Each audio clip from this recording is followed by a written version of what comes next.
Please join me in welcoming our friends from the library, John Cameron and John Dunn.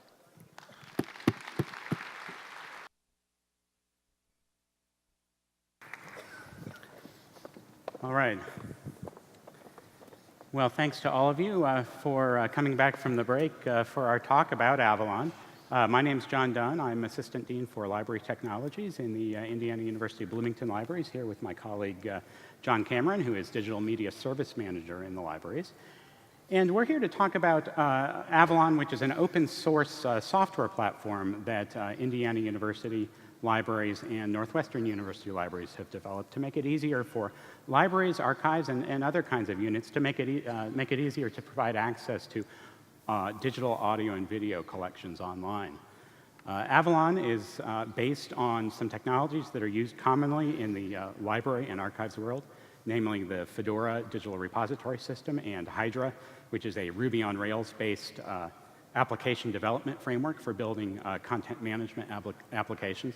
And the work's been funded by the Andrew Mellon Foundation and Institute for Museum and Library Services, along with IU and Northwestern. So why did we build Avalon? As I said, it's for providing access to audio and video collections, and there are plenty of other tools you may be familiar with for doing that, YouTube, Cultura, et cetera. So why did we feel we needed to build something specific to libraries and archives? Well, one is libraries and archives are already doing a lot of digital content management, historically more for texts, still images, photographs, scanned images of manuscripts, and the like. And they have systems that they use for these, some of which are based on these Hydra and Fedora technologies that we're using in Avalon. But those are not really optimized for dealing with time-based media, with audio and video, and don't necessarily present a good user experience for dealing with those content formats, providing access to those content formats to teachers, students, researchers.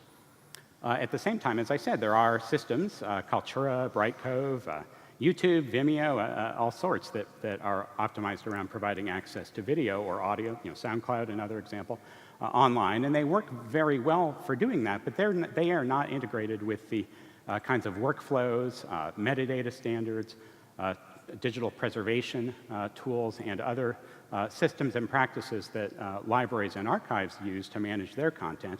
And they also kind of segment off that content into a silo in comparison with the other content that libraries and archives are trying to provide access to for their users, for research and for teaching. And so we're really trying to bridge these two areas with Avalon.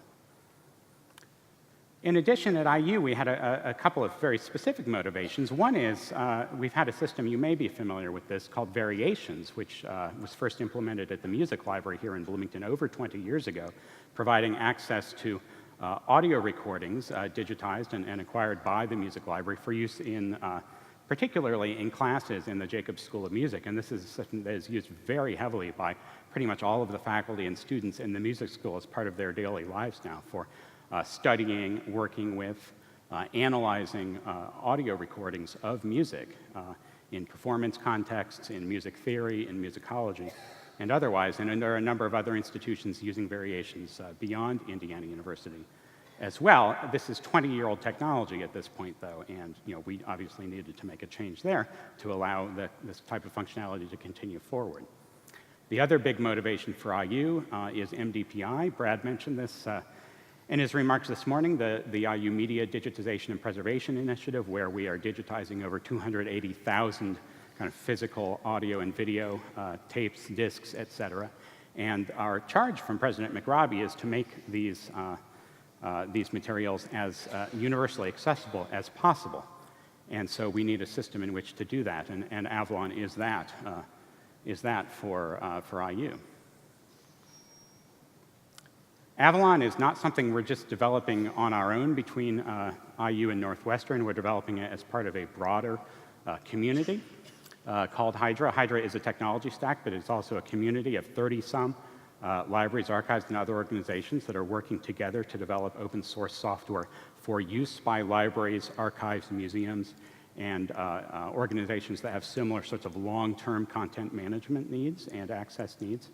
And we are developing it using an agile Scrum methodology. So we have one Scrum team that is split between Indiana University and Northwestern University, and we meet on a daily basis across the two institutions to plan and continue that work.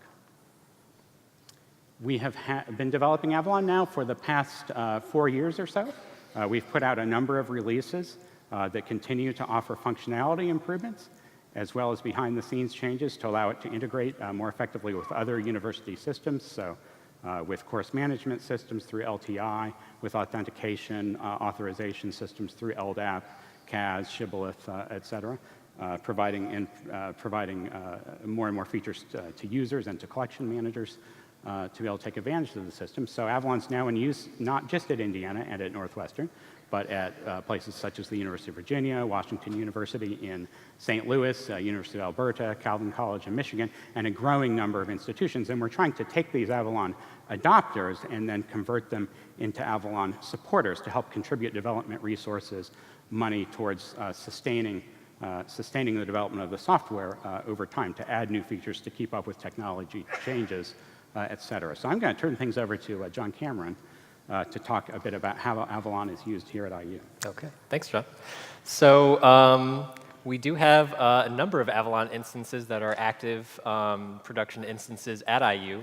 So our top one is Media Collections Online, and that's the central instance that we have. So you have library collections, institutional collections, scholarly projects, all sorts of stuff.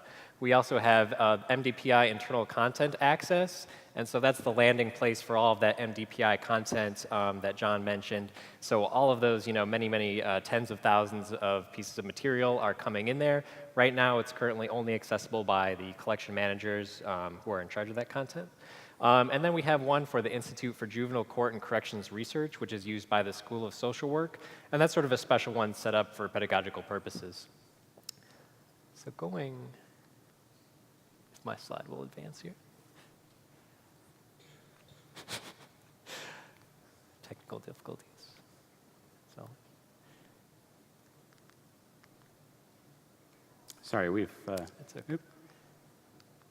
seem to have lost control of the clicker. Is there any way?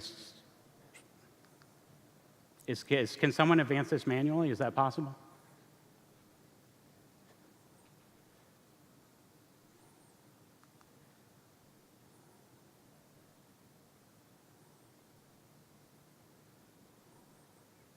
OK, so right, thank you. So Media Collections Online. So we have a lot of cool stuff. Again, it's our main service that we provide through the libraries. So we have stuff like this. This is one of the first films of an archaeological expedition that's done by professionals. That's in the collections of the Glenn Black Lab. Media Collections has all sorts of cool stuff. And so I'd suggest that everyone, if you haven't been there, just go check it out. It's, we have oral histories. We have films from the collections of the Moving Image Archive. We have scholarly stuff. We have stuff from the IU Press. There's a lot of materials, and a lot of it is available to the public, and a lot more is only available after you log in. Could I get the next slide, please? OK, so why Media Collections Online? So touching on why Avalon, how can it suit the needs, or what sort of needs are there? So one thing is long-term access. So every time an item gets published in Media Collections Online, a persistent URL is automatically generated. So if someone wants to put it in their book, put it as some sort of reference, that URL will always point back to that item in Media Collections Online, no matter if we switch servers or we have DNS changes. The other thing is uploaded content is automatically archived to the SDA. So Avalon's not really a preservation mechanism, but within Media Collections Online, we do have it so that the content that gets uploaded is archived. So anything that gets uploaded is considered kind of a master, and people can go back and retrieve those. We also have things like batch ingest. So for departments that maybe have a lot of items that need to automatically import, you can just do that via an easy-to-fill-in Excel spreadsheet. We can import metadata from IUCAT. That's the IU Library's online catalog.